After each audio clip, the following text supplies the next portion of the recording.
लफ्ज़ going concern से बिल्कुल कॉमन सेंस लेवल पर क्या बात समझ में आती है? कंसर्न को आप लें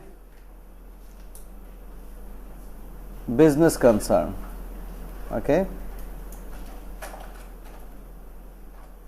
बिजनेस कंसर्न,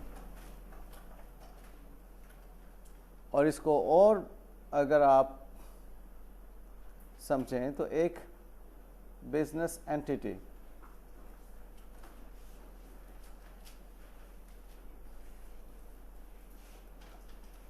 कि बिजनेस एंटिटी will keep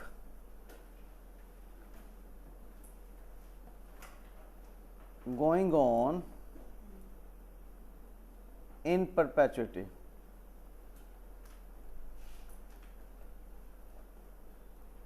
यानी कि उसके जो बिजनेस ऑपरेशंस हैं वो चलते रहेंगे। हम ये एज्यूम करते हैं, हमारी अंडरलाइंग एजम्पशन है एंटिटी की, उस बिजनेस की। जब भी हम उसे अकाउंटिंग के लिए देखेंगे तो हम ये कभी भी नहीं देखेंगे कि ये बिजनेस ख़त्म हो गया 1 साल में, 2 साल में तो क्या होगा, बल्कि हम ये ज़हन में लेकर आएंगे कि this business will keep on going for the foreseeable future. Okay, will keep on going for the foreseeable future। foresee बहुत आगे तक देखना, ठीक है। इन परपेचुटी, इन परपेचुटी का मतलब क्या है? कॉन्टिन्यूटी के साथ। foresee बहुत आगे तक देखना, फोरसीएबल फ्यूचर। एक होता है ना नियर फ्यूचर, बस थोड़ा सा कुछ आगे, फोरसी फ्यूचर, फोरसी करना।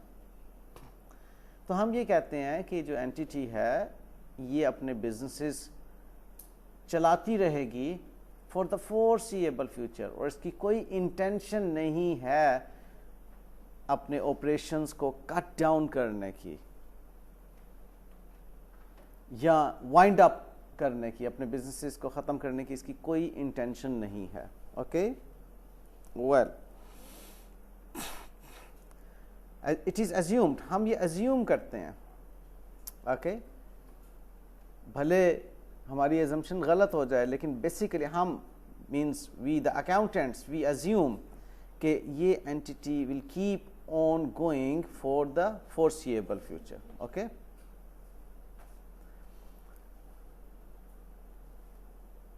एग्जाम्पल्स क्या है? जब फोरसीएबल फ्यूचर हमारा डिस्टॉर्ट होता है, यानी कि जब गोइंग कंसर्न हमारी नहीं रहती। एग्जाम्पल्स क्या है? हैवी लॉसेस हैं। हैवी लॉसेस की वजह से बिजनेसेस ख़त्म हो जाया करते हैं।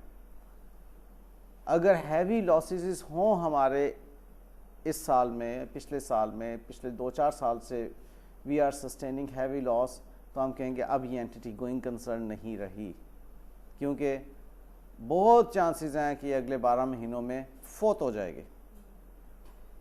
ओके, हमें इसको बंद करना पड़ेगा। Deteriorating liquidity position, word liquidity, accountants liquid कहते हैं कैश को। आपके पास बिजनेस में प्रॉफिट्स तो हैं लेकिन कैश फ्लोज के इशू हैं। ओके, आपने चीज़ें सेल तो की हुई हैं लेकिन उनके अगेंस्ट कस्टमर्स पैसे नहीं दे रहे आपको, ठीक है। तो आपके कैश फ्लोज के जो इश्यूज हैं वो भी अल्टीमेटली बिजनेस को बंद करने के ऊपर ले जाते हैं। High financial risk arising from increased debts level, आपने बहुत ज़्यादा कर्जे ले लिए हैं, अब इतने कर्जों के साथ आपके ऊपर एक प्रेशर डेवलप हो गया, आपके ऊपर एक लायबिलिटी हर वक्त की मुसल्लत है, पेमेंट्स नहीं हो पा रही, आपके पास कैश फ्लो के इशू हैं, ठीक है। तो आप एक क्राइसिस में आ सकते हैं, इंक्रीज डेट्स। आपके कर्जे बढ़ते चले जा रहे हैं। Aggressive growth strategy not backed by sufficient finance. आपकी स्ट्रेटजी यह है कि जी हमने बेशुमार मार्केट्स को कैप्चर करना है। आप हम्बल ग्रोथ के ऊपर नहीं बल्कि एग्रेसिव ग्रोथ के ऊपर आप चल रहे हैं।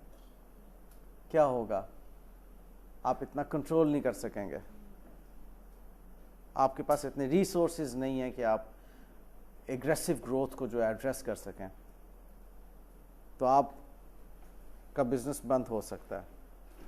सीरियस लिटिगेशंस, लोगों ने आप पे मुकदमेबाजी की हुई है, ठीक है, कोई आपकी एंड पे कोई ऐसी रॉन्गफुल प्रैक्टिसेस हैं या आपका कस्टमर सेटिस्फाइड नहीं है, आपसे एम्प्लॉय सेटिस्फाइड नहीं है, आपके सप्लायर सेटिस्फाइड नहीं है, उन्होंने आप पे मुकदमा किए हुए हैं, आपका बिजनेस ख़त्म हो सकता है।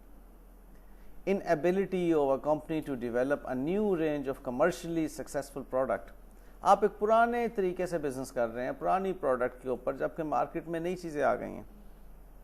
इसकी तो आजकल के ज़माने में बड़ी आसान एग्जांपल है आपके पास, मोबाइल फ़ोन। जिसने टच के ऊपर स्विच कर लिया जल्दी कामयाब हो गया, जिसने नहीं किया नाकाम। एक दौर था नोकिया बहुत अच्छा फ़ोन समझा जाता था, अब वो अपनी मार्केट लूज़ कर गया। ब्लैकबेरी बहुत अच्छा समझा जाता था, चलें उस तरफ छोड़ दें। जो ख़त्म हुआ कोडैक, नाम ही कोई नहीं लेता अब कोडैक का। एक वक्त कैमरा में बहुत बड़ा नाम था उसका, ठीक है। उन्होंने रिसर्च एंड डेवलपमेंट छोड़ दी, इनोवेशन छोड़ दी, वही पुराने तरीके से अपनी बिज़नेस को चलाते चले गए। प्रोडक्ट को उन्होंने ठीक तरीके से स्ट्रेटेजाइज नहीं किया जो मार्केट में एक्सेप्टेबल होती, ख़त्म हो गए, ठीक है। बैंकरप्सी ऑफ मेजर कस्टमर्स, आप नहीं बैंकरप्ट हो रहे, आपका कस्टमर बैंकरप्ट हो रहा है। इसका आपके बिजनेस पे क्या इम्पैक्ट आएगा? कस्टमर से पैसे तो आपने लेने हैं ना, वो आपके पैसे लेकर मर गया, ओके। तो आपको तो कैश के इश्यूज आ गए, ओके। तो ये कुछ चीज़ें थी जो कि गोइंग कंसर्न को अफेक्ट करती हैं।